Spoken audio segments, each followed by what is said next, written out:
وہ آزادی بہار زیست کا سامان ہے، عشق و میری جان آزادی میرا ایمان ہے، عشق پہ کر دوں فدا میں اپنی ساری زندگی، لیکن آزادی پہ میرا عشق بھی قربان ہے۔ حضرات علماء کرام، معزز سامعین،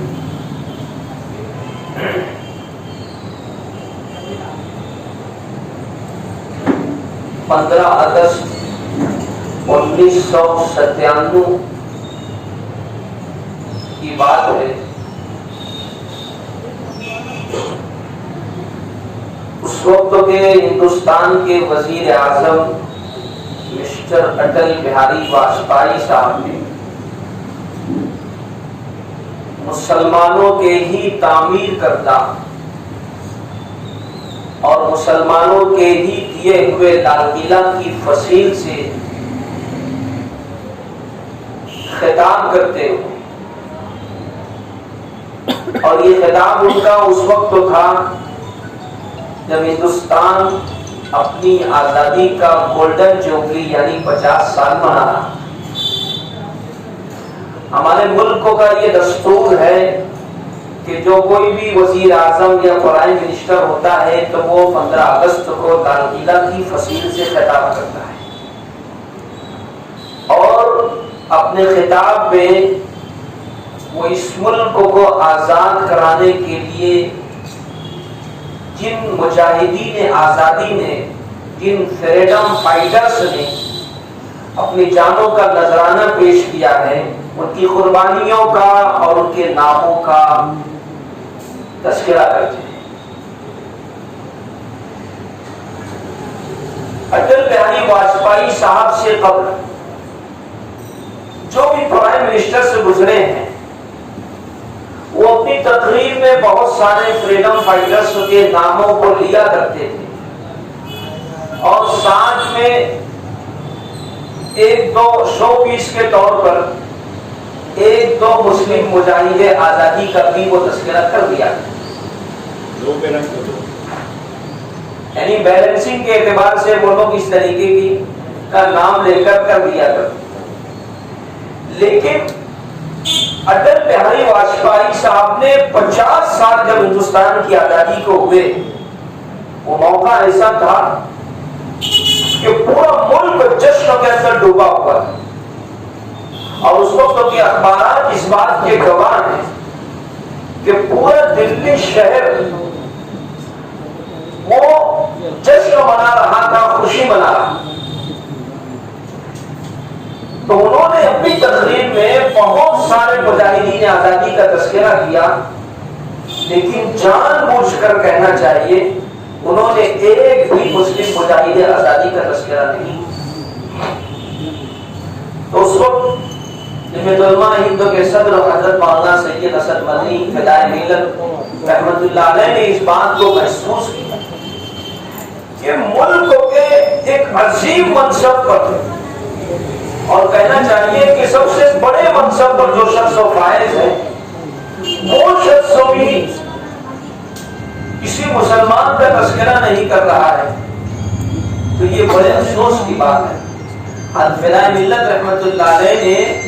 اپنی اس تشویش کا اظہار جمعیت علماء ہند کی ورکنگ کمیٹی کے اندر کر کے اس بات کو پاس کرایا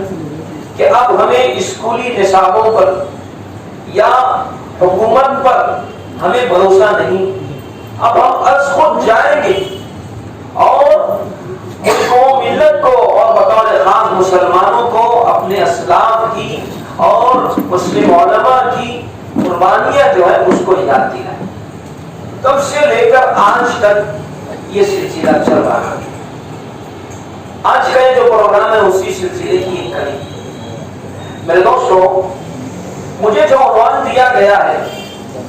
کہ جنگ کے آزادی میں مسلمانوں کا ایک بڑا حصہ، بہت ہی کم وقت میں میں اس کے اوپر اظہار خیال کروں گا۔ اللہ تعالیٰ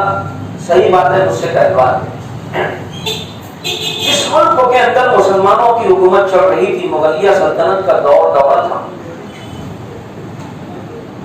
پرتگالی واسکو ڈی گاما کی قیادت کے اندر کالی کٹا اور یہاں پر آ کر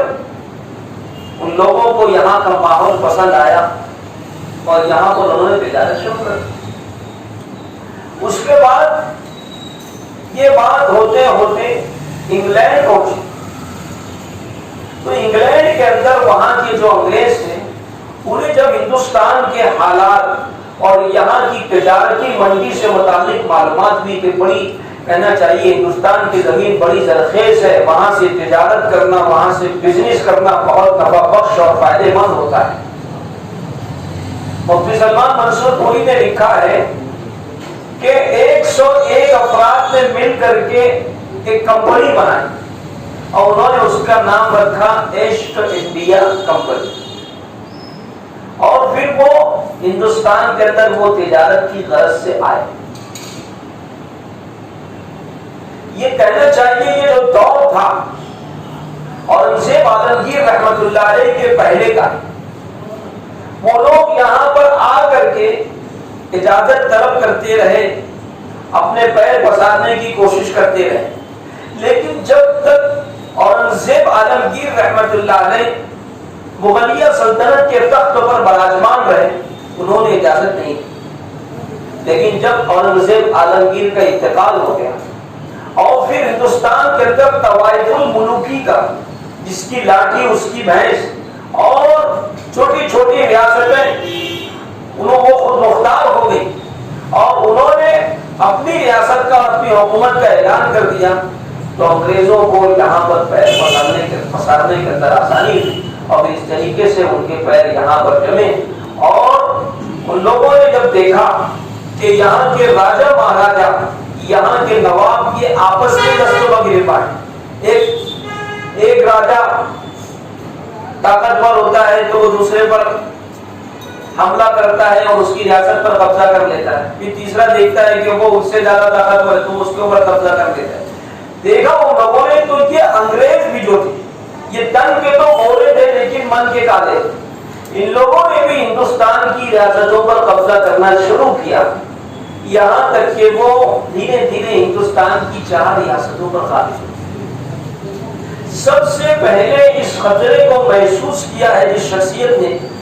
وہ بنگال کے نواب سراج الدولہ کے نانا تھے جن کا نام آتا ہے علی وردی خان۔ سن 1754 کے اندر انہوں نے انگریزوں سے باقاعدہ جنگ کی اور کلکتہ کے اندر فورٹ ولیم یہ انگریزوں کا ہیڈ کوارٹر تھا، اس پر حملہ کر کے انہوں نے انگریزوں کو بھگا دیا۔ ان کے نانا کے انتقال کے بعد وہ جو بنگال کی جو سلطنت تھی اس کے حکمراں بنے نواب سراج الدولہ، انہوں نے سن 1757 کے اندر انگریزوں سے جنگ، انہوں نے جو جنگیں لڑی ہے بڑی مشہور ہے، پلاسی کی جنگ، بکسر کی جنگ، لیکن اتفاق ایسا ہوا کہ مسلمانوں کے اندر سے کسی نے بغاوت کر دی اور اس طریقے سے وہ ان کا انتقال ہو گیا۔ نواب سراج الدولہ کے بعد میسور کے جو سلطان تھے، سلطان ٹیپو کے والد حیدر علی، یہ حیدر علی میدان کے اندر آئے اور انہوں نے بھی انگریزوں سے آمنے سامنے جنگ کی۔ سن 1782 میں حیدر علی کا انتقال ہوا۔ حیدر علی کی وفات کے بعد ان کے جانشین ہوئے سلطان ٹیپو شہید رحمت اللہ علیہ۔ سلطان ٹیپو شہید رحمت اللہ علیہ 18 سال تک میسور کے حکمراں رہے اور اس دوران انہوں نے 4-5 جنگیں لڑی اور ان جنگوں کے اندر انگریزوں کو انہوں نے ناکو چنے چبوائے۔ انگریزوں نے دیکھا کہ سلطان ٹیپو کو ہم لوگ آمنے سامنے نہیں مار سکتے،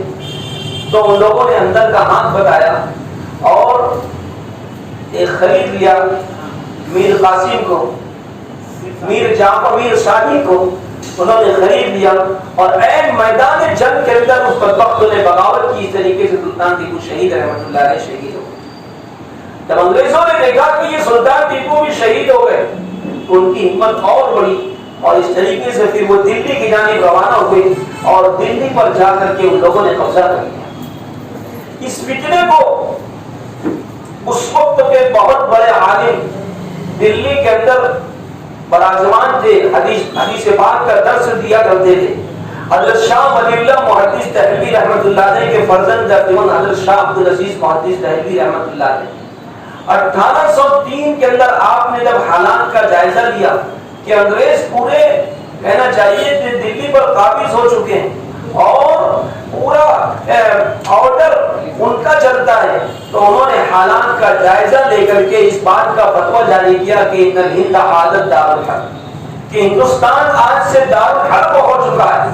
اب یہاں پہ رہنے والے جتنے بھی مسلمان ہیں سبوں پر یہ لازم ہے کہ وہ جنگ کریں۔ چنانچہ آپ کی بات پر بہت سارے مسلمان اپنے اپنے طور سے جنگ کرتے رہے۔ باقاعدہ تحریک ولی اللہ کے تحت حضرت سید احمد شہید رحمۃ اللہ علیہ جو آپ کے پیر، آپ کے خلیفہ تھے، اسی طریقے سے شاہ اسماعیل شہید رحمۃ اللہ علیہ جن کا آپ سے خاندانی تعلق تھا، ایسے بہت سارے افراد جو تھے وہ میدان کے اندر آئے اور ان لوگوں نے انگریزوں سے اور اسی طریقے سے انگریزوں کے جو پٹو تھے مہاراجا رنجیت سنگھ، انہوں نے جو ہے ان سے جنگ لڑی اور بلاخر وہ مارکا پیش آیا بالا کوٹ کا، جسے تحریک بالا کوٹ کے نام سے یاد کیا جاتا ہے۔ حضرت سید احمد شہید رحمۃ اللہ علیہ، شاہ اسماعیل شہید رحمۃ اللہ علیہ اور بھی ان کے جو ساتھی تھے وہ جام شہادت سے اپنی یہ تحریک اٹھی نہیں بلکہ آگے بڑھی۔ ابھی آپ دیکھیے تنے تنہا مسلمان میدان کے اندر، ہمارے برادران وطن دور دور تک کہ اللہ ماشاء اللہ کا کوئی ہو تو ہو، ورنہ دور دور تک ان کا کوئی نام و نشان نہیں۔ معاملہ آگے بڑھتا رہا، چلتا رہا، یہاں تک کہ سن 1856 کا زمانہ آیا۔ مسلمان اکٹھا ہوئے، مسلمان علماء، اور لوگوں نے طے کیا کہ یہ انگریزوں کے بڑھتے ہوئے ناپاک قدم کو ہمیں روکنا ہے۔ کیا کرنا چاہیے؟ میٹنگ ہوئی، اس میں طے ہوا کہ ہمیں جو ہے انگریزوں سے باقاعدہ آمنے سامنے جنگ کرنا ہے۔ چنانچہ 2 محاذ بنائے گئے، ایک امبالہ کے لیے اور دوسرے شاملی کے لیے۔ امبالہ جو فوج جائے گی اس کی قیادت مولانا جعفر خان نصری رحمۃ اللہ علیہ فرمائیں گے، جو فوج جائے گی شاملی اس کی قیادت حضرت حاجی امداد اللہ مہاجر مکی رحمۃ اللہ علیہ فرمائیں گے، اور اس کے قائدین میں دارالعلوم دیوبند کے بانی مولانا قاسم نانوتوی، اسی طریقے سے مولانا رشید احمد گنگوئی، حافظ ضامن شہید وغیرہ وغیرہ، مولانا رحمۃ اللہ کیرانوی، ایسے بہت سارے علماء کرام جو تھے اس کے اندر شامل ہوئے۔ لیکن وسائل کی قلت کی بنا پر مسلمانوں کو شکستوں سے دوچار ہونا پڑا، اور اس کے بعد بھی 1857 کا زمانہ آیا، اس کے اندر بھی مسلمانوں نے اپنے طور سے جنگ کی لیکن شکستوں سے ان کو دوچار ہونا پڑا۔ اور جب یہ حالات ہوئے تو اس کے بعد پھر انگریزوں نے یہ فیصلہ کیا کہ جو بھی داڑھی ٹوپی اور کرتے والا ہے پکڑو اس کو اور اٹھا کر کے پھانسی کے پھندے پر لٹکاؤ۔ تاریخ کی کتابوں کے اندر لکھا ہے کہ دلی شہر یہ اتنا بڑا شہر تھا کہ وہاں پر انہوں نے چن چن کر کے جو مدارس تھے ان کو ختم کروا دیا، بلڈوزر چلوا کر کے اس کو منہدم کروا دیا، ہے نا۔ لکھا ہے تاریخ کی کتابوں کے اندر کہ پورے دلی شہر کے اندر ایک بھی مفتی نہیں تھا، میراث کے مسائل کا بتانے والا نہیں۔ ایسے حالات ہو گئے جس کے اوپر بھی شک ہوتا کہ 1857 کی جنگ آزادی کے اندر اس بندے نے حصہ لیا ہے، پکڑ کر کے اس کو جیل کے اندر ڈال دیتے یا پھر کالا پانی کے لیے بھیج دیتے تھے یا پھر جو ہے تخت دار پر اس کو لٹکا دیا کرتے۔ خود انگریز مورخ مسٹر ایڈورڈ ٹامسن لکھتا ہے اپنی یادداشت کے اندر، ہے نا، کیا لکھتا ہے کہ کیسی کیسی سزائیں دی گئی مسلمانوں کو۔ وہ لکھتا ہے کہ ایک مرتبہ میں اپنے خیمے کے اندر تھا دلی کے اندر، تو مجھے کچھ جلنے کی بو محسوس ہے۔ تو وہ کہتا ہے کہ مجھے جب جلنے کی بو محسوس ہوئی تو میں اپنے خیمے کے باہر آیا، اور باہر آنے کے بعد جب میں نے دیکھا، میں کیا دیکھتا ہوں کہ مسلمانوں کی اور علماء اکرام کی جماعت کو لایا گیا، ان کے کپڑوں کو اتارا گیا۔ انگریز ان سے پوچھتا ہے، ارے مولویو تم کہہ دو 1857 کی جنگ آزادی کے اندر تم نہیں تھے، تم ایک بھی بول تو ہم سب کو چھوڑ دیں گے۔ لیکن وہ کہتا ہے میرے پیدا کرنے والے کی قسم سبوں نے جل جانا گوارا کیا، لیکن کسی ایک نے بھی یہ نہیں کہا کہ 1857 کی جنگ آزادی کے اندر ہم نے۔ انگریزوں نے یہ فیصلہ کیا کہ ہمارے قدم یہاں پر نہیں جم رہے، تو کیا کرنا چاہیے؟ اس وقت کے بہت بڑے سیاستدان ڈاکٹر ولیم، انہوں نے یہ تجزیہ پیش کیا کہ ہندوستان کے اندر سے دو چیزوں کو ختم کر دیا جائے، ایک تو مسلمانوں کو اور دوسرے علماء کرام کو، تین تو اس کے بعد پری پلان کے تحت علماء کو اور قرآن کریم کو ختم کرنے کی سازش کی۔ 3 سال کے اندر 1863 سے لے کر 1867 تک اس 3 سال کی قلیل عرصے کے اندر 14,000 علماء کرام کو پھانسی کے پھندے پر لٹکا دیا گیا ہے نا۔ اور کتابوں کے اندر لکھا ہے کہ دلی کے چاندنی چوک سے لے کر افغانستان کے دربے خیبر تک کوئی ایک بھی درخت تو ایسا نہیں تھا جس پر کسی عالم کی داد نہ کی کوئی، یعنی حالات یہ ہو گئے تھے کہ ایک بھی شریعت کا جاننے والا نہیں ملتا تھا، نماز جنازہ پڑھانے والا تک کے نہیں ملتا تھا۔ لوگوں میں اگر کسی مسلمان کا انتقال ہو جاتا تھا تو لوگ نہلا دھلا کر کے تجہیز و تکفین کر کے اپنے مردوں کو لے کر کے آ کر کے چوراہے پر بیٹھ جاتے تھے کہ ادھر سے اگر کسی مسلمان کا گزر ہو، کسی صاحب شریعت، کسی شریعت کے جاننے والے کا گزر ہو تو وہ ہمارے مردے کی نماز جنازہ پڑھے۔ ان حالات کے اندر سن 1866 کے اندر دارالعلوم دیوبند کی بنیاد پڑی۔ دارالعلوم دیوبند کی بنیاد کا 2 مقصد تھا۔ پہلا مقصد تو یہ تھا کہ یہاں سے ایسے علماء تیار ہو جو قرآن و حدیث کے جاننے والے ہو، اور دوسرے ایسے مجاہدین تیار ہو جو انگریزوں کے ناپاک قدم کو یہاں سے بھگانے کے لیے کوشش کریں۔ دوستو یہ سلسلہ آگے بڑھا ہے نا، اور آگے بڑھتا رہا یہاں تک کہ حضرت مولانا امداد قاسم نانوتوی رحمۃ اللہ علیہ نے اپنی حیات کے اندر ہی آپ نے انجمن ثمر التربیہ کے نام سے ایک تنظیم بنائی۔ حضرت شیخ الہند رحمۃ اللہ علیہ اور بھی 10-12 جو علماء کرام تھے ان کو جمع کیا اس کے اندر، اور اس طریقے سے آزادی کی لڑائی آگے بڑھی۔ اس کے بعد حضرت مولانا قاسم نانوتوی رحمۃ اللہ علیہ کا 2 سال کے بعد انتقال ہو گیا، تو اس کی قیادت شیخ الہند مولانا محمود حسن دیوبندی رحمۃ اللہ علیہ جو دارالعلوم دیوبند کے پہلے فارغ تھے، انہوں نے جو ہے اس قیادت کو آگے بڑھایا۔ اس کے بعد حضرت شیخ الہند رحمۃ اللہ علیہ نے جمعیت الانصار کے نام سے ایک تنظیم قائم کی، اس کے ذریعے سے بھی اس طریقے کے کہنا چاہیے ماحول سازی کی گئی اور لوگوں کو آمادہ کیا گیا۔ اور پھر حضرت شیخ الہند رحمۃ اللہ علیہ نے ایک تحریک چلائی جسے دنیا تحریک ریشمی رومال کے نام سے جانتی ہے۔ میرے دوستو، مورخین اس بات پر متفق ہیں کہ اگر تحریک ریشمی رومال کامیاب ہو جاتی تو ہندوستان اسی وقت آزاد ہو جاتا۔ بڑی زبردست پلاننگ کی تھی حضرت شیخ الہند مولانا محمود الحسن دیوبندی رحمۃ اللہ علیہ نے، اور آپ نے اس وقت تو باقاعدہ ترکی کے جو کہنا چاہیے وزیر جنگ تھے ان سے خط و کتابت کی، اور اسی طریقے سے حجاز کے جو گورنر تھے ان سے بات چیت کی، اور بڑی رازداری کے ساتھ جو ہے انہوں نے اپنے ماننے والوں کو جو ہے کہنا چاہیے کہ خطوط بھیجوائے، اور اس کے وہی ریشمی رومال، یعنی اس وقت تو ایسا تھا کہ غدار بہت تھے۔ مسلمانوں کو یہ کہنا چاہیے کہ تاریخ رہی ہے کہ ہم مسلمانوں کو جتنا نقصان غیروں سے نہیں پہنچا اس سے زیادہ نقصان اپنوں سے پہنچا ہے۔ اس وقت تو بھی یہی حالات تھے، بہت زیادہ مخبر تھے، مخبر بہت زیادہ تھے انگریزوں کے۔ تو شیخ الہند رحمۃ اللہ علیہ اپنا پیغام پہنچانے کے لیے آپ نے ریشمی رومال کو بنوایا، اور اس کے اندر جو بھی ان کو پیغام دینا تھا وہ دیا، تو اس طریقے سے وہ تحریک ریشمی رومال کے نام سے موسوم ہے۔ لیکن بہرحال سوء اتفاق سے کہنا چاہیے کہ وہ تحریک کا راز جو فاش ہو گیا، شیخ الہند رحمۃ اللہ علیہ کو قید کے اندر ڈال دیا گیا۔ یہ لمبی تاریخ ہے، انشاءاللہ ہمارے علماء کرام بتائیں گے۔ بہرحال اس کے بعد بھی یہ معاملہ جو ہے چلتا رہا یہاں تک کہ شیخ الہند کو مالٹا کی جیل کے اندر ڈال دیا گیا۔ سن 1919 کا زمانہ آیا۔ 1919 کے اندر شیخ الہند رحمۃ اللہ علیہ ابھی جیل کے اندر ہے۔ یہاں پر مفتی کے فائد اللہ وغیرہ اور بھی بہت سارے علماء کرام نے مل کر کے جمعیت علماء ہند کا قیام عمل میں لایا، اور اس کے بعد جو ہے 1920 کے اندر حضرت شیخ الہند مولانا محمود الحسن دیوبندی رحمۃ اللہ علیہ ہندوستان تشریف لائے۔ مالٹا کی جیل سے رہا ہو کر پورے ملک نے شیخ الہند رحمۃ اللہ علیہ کا استقبال کیا۔ ممبئی کے اندر اجلاس ہوا تحریک خلافت ہاؤس کے اندر، اور وہاں پر آپ کو خطاب دیا گیا شیخ الہند رحمۃ اللہ علیہ کا۔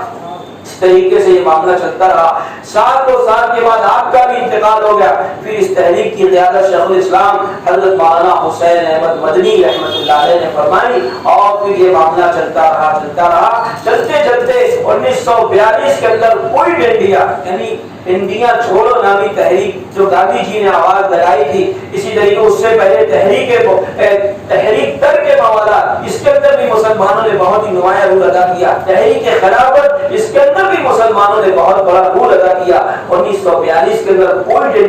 انڈیا چھوڑو نامی تحریک چلائی گئی۔ مولانا عز الرحمان مجاہد ملت مولانا عز الرحمان سیوانی رحمۃ اللہ علیہ کا اس کے اندر بہت بڑا کردار رہا ہے۔ اور یہ کوئٹ انڈیا کی جب آواز لگی ہے، اس کے بعد انگریزوں نے اپنا بوریا بستر ہے کہنا چاہیے سمیٹنا شروع کر دیا، یہاں تک کہ 15 اگست 1947 کا جب سورج نکلا تو ہندوستان آزاد ہوا۔ میرے دوستوں، اس پوری 200 اور 250 سالہ تاریخ کے اندر تنے تنہا 100 سال تک مسلمان رہے، تنے تنہا 100 سال مسلمان۔ اور اس کے بعد جو ہے شیخ الہند رحمۃ اللہ علیہ وغیرہ نے حکمت کے ساتھ گاندھی جی کو بھی اس کے اندر شامل کر کے اور اس تحریک کو پورے ملک کے اندر عام کروایا۔ تاریخ کے اندر لکھا ہے کہ 2 لاکھ مسلمانوں نے اپنی جانوں کا نذرانہ پیش کیا ہے۔ اور ان مجاہدین کے اندر مولانا فاروق صاحب نے سے تذکرہ کیا، ہمارا اپنا شہر بھی پیچھے نہیں رہا۔ مالیگاؤں شہر جو مسجدوں کا اور میناروں کا شہر ہے، دوستو یہ بھی پیچھے نہیں رہا۔ یہاں پر کہنا چاہیے کہ یہاں خود حکومت قائم ہوئی، اور ہمارے اس کی پاداش میں ہمارے جو 7 مسلم مجاہدین تھے ان کو گرفتار کیا گیا، ان کے اوپر مقدمہ چلا کر کے کچھ لوگوں کو پھانسی دی گئی، اور کچھ لوگ کا وہ پونا کے جیل کے اندر جہاں پر وہ قید تھے وہیں پر ان کا انتقال ہو گیا۔ 1947 کا جب 15 اگست 1947 جب سورج نکلا ہندوستان آزاد ہوا۔ ایسے کہنا چاہیے ان حالات کے اندر مسلمانوں نے جو ہے نمایاں رول ادا کیا ہے۔ ضرورت اس بات کی ہے کہ ہماری جو نئی نسل ہے وہ اس سے واقف ہو، اور اس تعلق سے جو کتابیں ہمارے علماء نے لکھی ہے، تحریک ریشم الرومال ہے، اور اسی طریقے سے مکاتیب شیخ الاسلام رحمۃ اللہ علیہ، جنگ آزادی میں مسلم علماء کا کردار ہے، مولانا سیرت نبی کی، اور بھی جو بہت ساری کتابیں ہیں، ان کتابوں کو ہم پڑھیں۔ اگر ہم اپنے ماضی سے واقف رہیں گے تو ہمارا ہم شاندار مستقبل بنا سکتے ہیں۔ شاعر نے کہا ہے کہ ماضی کو مستقبل کی خاطر حال سے باندھے رکھتا ہوں، تیر کو جتنا پیچھے کھینچو اتنا آگے جاتا ہے۔ ضرورت اس بات کی ہے اب ہم اپنے اسلاف کے کارناموں سے واقف ہو۔ اللہ ہمارے جتنے مسلم مجاہدین جنہوں نے ہندوستان کو آزاد کرانے کے لیے اپنی جانوں کا نذرانہ پیش کیا ہے، اللہ پاک سب کو خوب جزائے خیر دے، اور ہمارے اور جن تمناؤں کے ساتھ اور جن جذبات کے ساتھ انہوں نے اس ملک کو آزاد کرایا تھا، اللہ رب العزت ساری جذبات اور سارے تمناؤں کو ہمارے اس ملک کے اندر جو ہے کہنا چاہیے شروع فرمائے اور پیدا فرمائے۔ آمین۔ وآخر دعوانا الحمدللہ رب العالمین۔